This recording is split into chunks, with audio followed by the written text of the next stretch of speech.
Okay, so I have a Mazda Protege 2003 ES 2.0 liter. Had a little trouble with the coolant lid getting completely blown off and coolant going all over. And the other issue is the battery light came on, according to someone, and which that makes sense because the alternator belt is completely ripped off. This belt, as you'll notice, is hanging over the edge of the pulley. So, could have my power steering pump pulley might be out as well. It's in need of a timing belt change. So I think I'm going to change the timing belt and the water pump. We also, looks like we have some leakage down there, which I'm not sure why that is. Hopefully that's coolant, and another indicator of just the water pump going out. Okay, to get my timing belt on, I had to completely take off this pulley. I left it completely off. I attached it to the top two cam shaft gears, and then I was able, with this completely off, I was able then to slip this over here. One thing to keep in mind is I rolled my timing mark back about a tooth when I did that, because I knew there was going to be some slop in here, that when the slop tightened up it would pull it back into time. So once I got it on there, I put my pulley on and I rotated the eccentric to give the maximum clearance, and then I pushed against the belt, and then I put the pulley on. And it's really hard to not cross thread this bolt when you're pushing on it as hard as you can in this direction. So I did get it on, and then after that I threaded it about 3 or 4 threads in here, and then I was able to fish the spring, or I was able to stick my Allen key in here, crank this around so that I had an assistant crank this around so that the hole that's on the back of here for the spring to attach to was rotated into the proper position so that we could attach the spring back here, and once it was attached up there, or behind the pulley, I attached it up here. Once I got that into shape, I tightened down this bolt. I haven't torqued it yet, but I've tightened it down. I'm going to go ahead and spin this a couple times to make sure that it's on correctly. Okay, but before I spin it, I have to take off my rig that was holding the camshafts in place. And I also have to clip the zip ties that I was using to hold it with. So I think it's pretty close, so I'm going to go ahead and clip it. If not, I might have to start this process over again. You gotta be careful not to, of course, clip your timing belt. That would be bad. Alright, so I got those clipped. Now I'm gonna crank it around. You can see my timing mark. There was a little bit of gap on the top, or a little bit of play there, but my timing mark is still pretty close. Right there. Still need to crank it a little bit, and once I crank it, I think my timing mark will align on the bottom and on the top.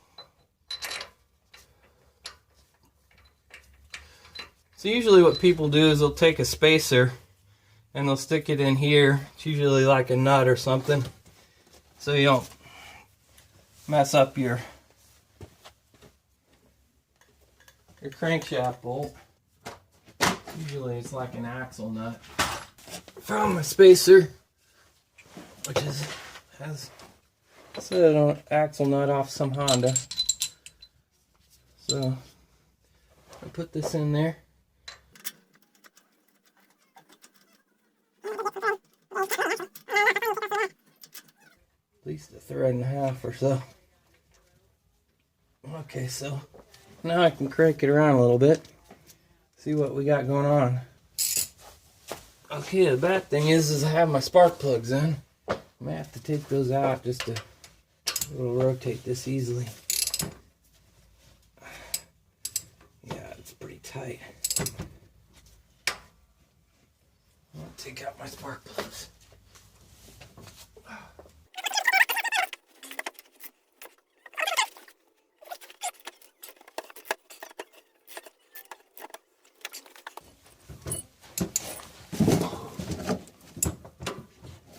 So I'll let you see what I'm seeing here. Just watching the cams come around. You want those two cams. Oh, it just went. So I'm not supposed to back it up, so I guess I'm going to go ahead and move on. So, well, that still isn't leaking very much. Even with the spark plugs. Just loosen the spark plugs a little more.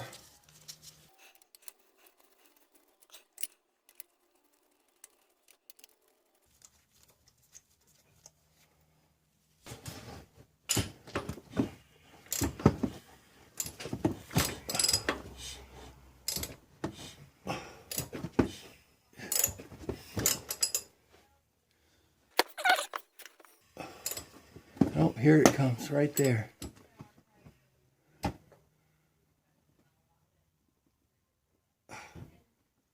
That is about perfect there.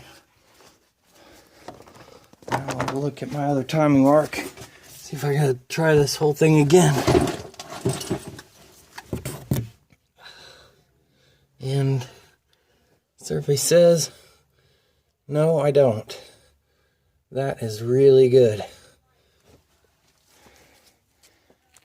Now I just need to torque down my pulleys, which could be a little tricky because you have to hold it with the Allen key while you turn it so it doesn't over stress your belt. I'm just showing you a couple things. So this is the timing belt pulley, and you can see back here there's a seal around here. That indicates there is a torsional hydraulic damper that actually allows this to flex with the load, but only flex slowly. The other thing you'll notice is there's a little hole right here. You take the spring, notice how I got this little cover on. It probably keeps it from getting into things. You hook the spring on, and then there's another part of the spring that hooks into your car. So you can put that onto your car, and then you drop in your bolt, you attach that, and then you put your belt on. And when the belt goes on, it will push against the spring. So basically, it's setting the tension of your belt. The spring back here sets the tension of your belt. That one back there. What you do with the hex thing is once the tension is set by this belt, so basically this is an eccentric. Rotate around your bolt, it will pull, the spring will pull it tight against the belt, and that is what creates the tension on the belt correctly. So once that's set, what you don't want to do is to tighten this up, and then when you torque this, it engages the eccentric further, or twist the eccentric. And so what you do to stop that twisting is you drop the Allen key in there, and then you hold it so that it doesn't twist anymore, and then you take your torque wrench and then you torque this bolt down to the proper tension.